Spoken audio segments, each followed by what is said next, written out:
Prince Harry revealed that he had tried to warn Meghan Markle about royal life despite her claims of being surprised by it. Although Megxit happened over a year ago, Meghan and Harry remain firmly under the spotlight.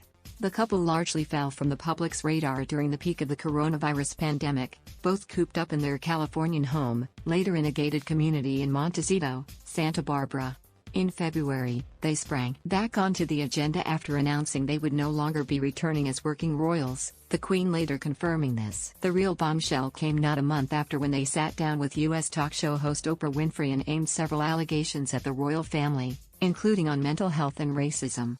Meghan and Harry left the UK in royal family in order to lead private lives. Before Megxit, the Duchess of Sussex had noted several times that she did not expect, and was surprised by the level of attention she received on entering the firm. Speaking about the royal family, she told Oprah, "I would say I went into it naively because I didn't grow up knowing much about the royal family. It wasn't part of something that was part of conversation at home. It wasn't something that we followed. My mum even said to me a couple of months ago, 'Did Diana ever do an interview?' Now I can say, yes, a very famous one, but my mum doesn't know that." Yet, during her and Harry's engagement interview with the BBC in 2017, Harry said he had warned Meghan about what she was getting herself into. He said, "I tried to warn you, Meghan, as much as possible, but I think both of us were totally surprised by the reaction after the first 5-6 months we had to ourselves. You can have as many conversations as you want and try and prepare as much as possible, but we were totally unprepared for what happened after that." He later added, "Of course, that sense of responsibility was essentially from day one, or maybe a couple of months in, when I started to realize actually I feel I know that I am in love with this girl and I hope that she is in love with me, but we still have to sit down on the sofa. You know, I still have to have some pretty frank conversations with her. To say what you are letting yourself in for, it's a big deal. It's not easy for anybody. But I know at the end of the day, she chooses me and I choose her, and therefore whatever we have to tackle together or individually, it will always be us together as a team."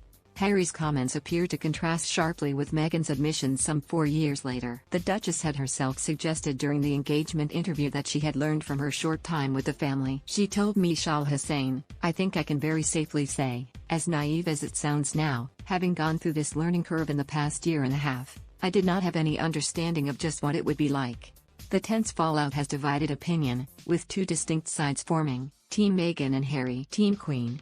This week, the couple were accused of pursuing a relentless PR campaign to promote themselves and their work post, Royalty. Phil Dampier, author of Royally Suited, Harry and Meghan in their own words, said they often leaked news to the media through their spokesperson rather than announcing it themselves. He claimed they did this to paint a flattering picture of themselves on social media, but it instead looked manipulated and contrived. An example of this came when the couple privately congratulated Kate, Duchess of Cambridge, and Prince William on their 10-year wedding anniversary. Here, the message came from sources rather than them directly. Mr. Dampier told The Sun, "The Queen and Prince Charles made their messages of congratulations to William and Kate on their 10th anniversary in public, so why didn't Harry and Meghan?" Instead, they relied on their spokespeople leaking out the fact they sent a message, making it look manipulated and contrived.